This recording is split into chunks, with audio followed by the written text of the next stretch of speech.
Hi everyone, I'm Dan Salvati with Great Estate. I recently had the opportunity to sit down with good friend and master electrician Matt Schneider of Schneider Electric, a longtime service partner of Great Estate. In our conversation, Matt and I discussed what essential services his team is offering during this pandemic, what service is going to look like after the stay-at-home order is lifted, and most importantly, what you as a homeowner can do to help maintain your home and its electrical system during this time. Without further ado, here's my conversation with Matt. Enjoy. Thanks for joining us today, Matt. Yeah, thanks for having me. Hey, no problem. We've been having a lot of questions, obviously, really strange time. And so trying to round up a lot of our service partners and talk a little bit about what is going on now, what we can expect going forward, and really what people should be doing to take care of their home. So in this unique situation, what are you guys doing during this with the stay-at-home order and everything? Fortunately, we were able to land a job that was classified as essential. It is for a manufacturing facility in northern Michigan that purchased 7 new machines to build ventilator parts for Ford. So that's been obviously a rush. So we've been up there working, getting that set and getting it online. So we've been one of the lucky ones that have had some work to keep us going. That should be finishing up here middle of next week, and then it's on to just keeping an eye on the news and seeing when we're going to get back to it. Gotcha. Have you been doing any sort of residential work?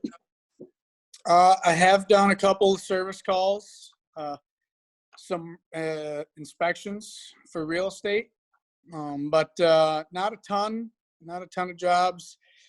I do just want to make sure that people are aware that service work is considered essential during the shutdown. So it's important to not ignore some warning signs. If you get some around the house, don't hesitate to call. And even if it's just to call and ask us, to get our opinion, because we hate to see an easy warning sign get ignored and turn into something a little bit more severe.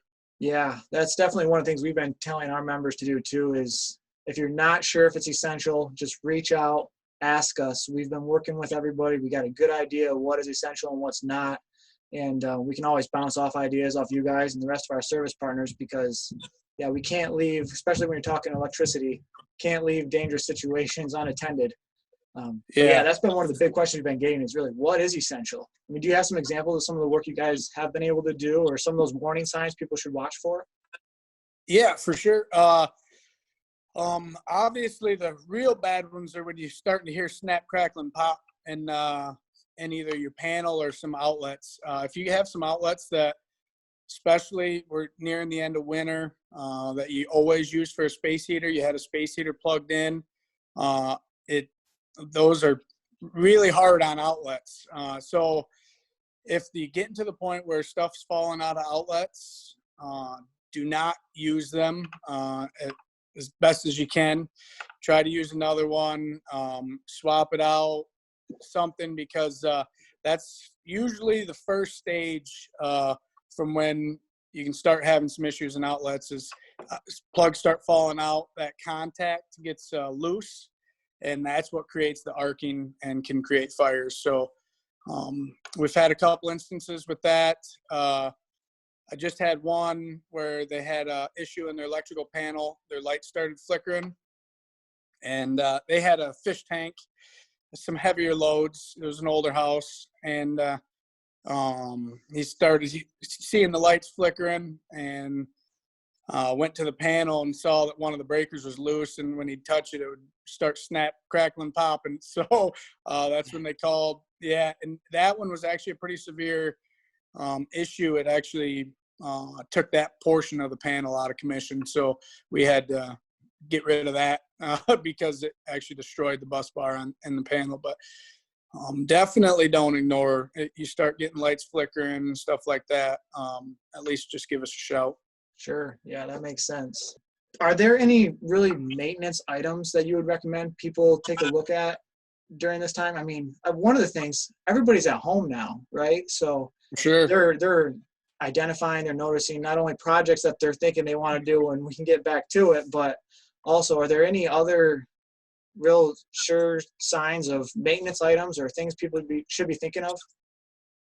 I would definitely feel free to go to your electrical panel, obviously with the cover on, make sure everything's covered, and just kind of rub your hands down the breakers, check for hot spots. A lot of times heat is electricity's worst enemy. So that you'll see the warning signs when the mechanical devices inside there are going bad. A lot of times you can feel heat. So if you ever feel heat coming from an outlet or from a breaker, there's definitely an issue and it needs to be addressed. If you have a house, just everybody's been painting. It seems like that was a big project that everybody was doing. If you have outlets that are just caked with paint that, were not masked over, they just ran the roller right through there, change them out. That's another not a good situation when those outlets are caked with paint.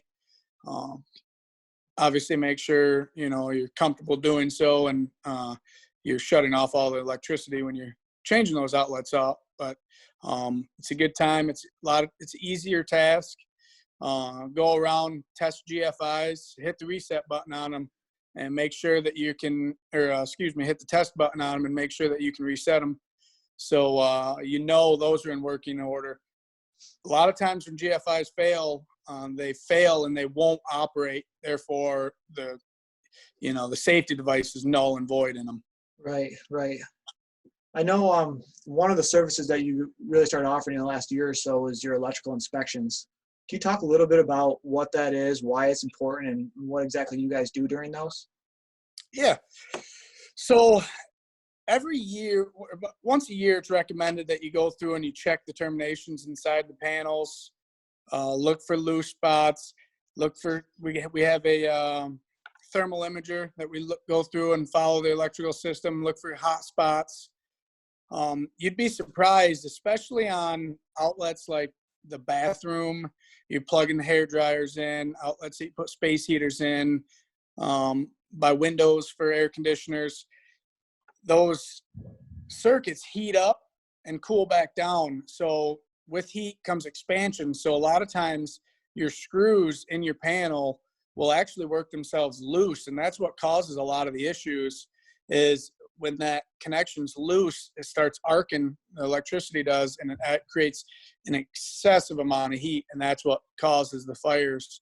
So we go through, check all the terminations in the panel, tighten everything up. On the neutral bar, because the neutral is really important, just as important as the hot, if not more important. And go through, make sure all the terminations are tight, check for hot spots, test all the GFIs, make sure they're all in working order. Make sure that everything that's supposed to be GFI protected is GFI protected. And then we just kind of try to gain some knowledge from the customer also while we're there, talk to them, because some things that, they just kind of deal with on a day-to-day basis that they may not think is a big deal, could be a big deal, or right, something vice versa. So we kind of just try to engage the customer a little bit on some things and get a good feel on, how their electrical system is. Sure. So that thermal imaging, you actually go throughout the house, you follow the wires and look inside their walls basically for hot spots, right? Yeah, best that we can, obviously. It's always tough to know exactly what's going on behind the wall, but the thermal imager is definitely a huge help for trying to find warning problems before they turn into really big problems. Real quick, I know GFIs you talked about, making sure that they're in the right locations. That is something definitely that most people can do. It's pretty visually obvious what outlets are GFI protected and which are not. Can you talk about the locations of those a little bit? Yeah, yep. Any countertop outlet, whether or not there's a sink or not, that's kind of a confusion with people. They think if the countertop doesn't have a sink, it doesn't need to be GFI protected, but per code, everything on the countertop does need to be GFI protected. Anything within 6 feet of water or sink, garages, unfinished basements, outdoors. That's about it, I believe. Those are the main ones. That the biggest thing is kitchen countertops in older houses. Mm-hmm. It is sometimes tough without having a tester to know if something is GFI protected or not. Just because it's not a GFI doesn't mean that there's not one up the line somewhere. So that's true. And what's really common in older houses, anything older than probably 20 years, they would put a GFI close to the panel, and then go all around the house and feed everything that needed to be GFI protected. So a lot of times if you lose power, in all those spots that I just mentioned earlier, there's probably a GFI that's close to the panel that's tripped. Sure. Yeah, you go to the panel, you look, and all the breakers are in good condition. They haven't flipped. You start thinking, what the heck's going on? It's probably one of those GFIs. Yeah. So when we get back to this, when the stay-at-home order is lifted and we can get back to work and start working on the non-essential stuff as well as those things that are more essential and we've even been putting off because, like I said, the comfort level of being in someone else's home or whatever it might be. How do you see this playing out? What are you thinking? I'm really concerned. I'm looking at it. I'm talking to service partners, talking to other people in the industry, and I'm worried that the labor shortage is going to be even worse in our trades. I'm worried that there's going to be such a huge influx of work because we're going to be at least 6 weeks behind. And, there are projects that have been put on hold that I know are ready for electricians or ready for whatever trade it might be. New construction's underway.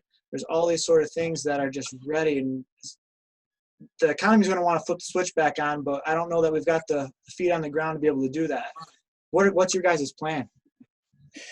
Yeah, it's definitely going to be new territory for us. I have the best thing that I can do, especially with, not knowing for sure when this is going to end, is I've encouraged customers to get back to me and let me know, is this project going to happen or not, so I can basically hold a spot for them.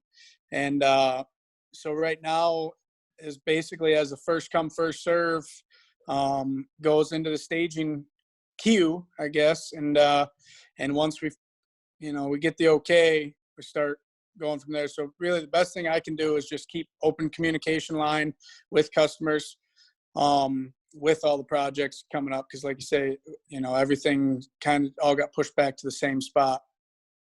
With that being said, we stress highly on service work, and that is a big chunk of our market. So I'm doing my best to keep myself available, and when I am scheduling, to leave a little bit of a buffer, because obviously electrical emergencies don't care if there's a stay-at-home order. They don't care if you're 2 or 3 weeks out and scheduling. When there's an emergency, it's going to happen. And like you say, there is going to be a shortage of, there's a shortage of manpower before. It's not going to get any better after this. So we are well prepared, and we're ready to do anything that we can to get caught back up and keep everyone happy, because we do, value our customers. So, Sure. We're going to do everything we can, and we're ready to work hard. We're just ready to get let loose. Yeah. Yeah. Well, I know we've really relied on your relationships or our partnership together. I know you and I have been in contact a lot during this, and our team still reaches out to you too, as we get people and trying to line up services. One thing I've been telling people is to contact us as soon as you can. Let's start planning now. That's one thing we can do from home right now. We can have these conversations. We can start planning. And I know we'll really be leaning on our relationship to make sure we're able to move things along well for our clients, our members, because I know they've been part of your business for a long time too. So right from day one. Yeah. Yep. So, well, thank you. Appreciate your time. Appreciate your partnership as always. Really thankful that you do put our clients, our members, as a priority for your service, and definitely appreciate all the hard work you guys do. Yeah, no, thank you. And like I say, I appreciate the relationship that we have, and we'll get through it together for sure. Yeah, we will. We'll make it. It'll be interesting, but we're going to make it. That's what keeps things fun. Yeah, you got it. All right. Thanks. Yeah. Take care. You too.